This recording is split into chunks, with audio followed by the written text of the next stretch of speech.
இப்போ நம்ம butter bun தான் செய்ய போகிறோம். வர்ஷா இன்னைக்கு நம்மளுக்கு பட்டர் பன் கேக்கா. அதை எப்படி செய்யுதுன்னு பார்க்கலாமா? வாங்க வீடியோக்குள்ளே போகலாம். ஒரு பன் எடுத்துக்கலாம்.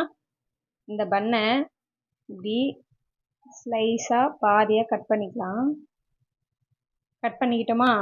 இதில் ரெண்டு பக்கமும் பட்டர் வச்சு நல்லா தேய்ச்சி ஃபுல்லாக அப்ளை பண்ணிக்கலாம். ரெண்டு பக்கமும் அப்ளை பண்ணணும். அதான் பட்டர் பன் நல்லா டேஸ்ட்டாக இருக்கும்.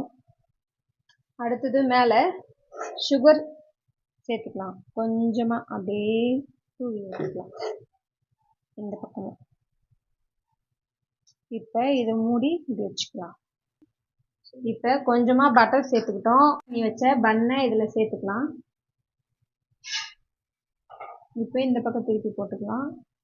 பன்னு நல்லா சூடேற உள்ளே இருக்க பட்டர் வந்து கரைஞ்சி நல்லா பன்னில் நல்லா ஊறி வரணும். அப்படின்னா தான் பட்டர் பன் வந்து டேஸ்ட்டாக இருக்கும். இப்போ ஒரு அரை கிளாஸ் பால் எடுத்திருக்கேன். இந்த பாலை பன்னில் நல்லா படுற அளவுக்கு நல்லா ஊற்றி விட்டுடலாம்.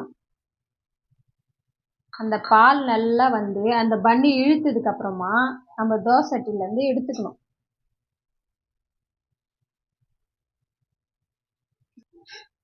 நமக்கு பட்டர் பன்னு சூப்பராக வந்திருக்கு.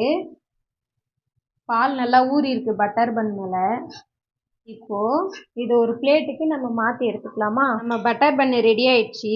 பட்டர் சேர்த்துக்கலாம். கொஞ்சமாக சுகர் சேர்த்துக்கலாம்.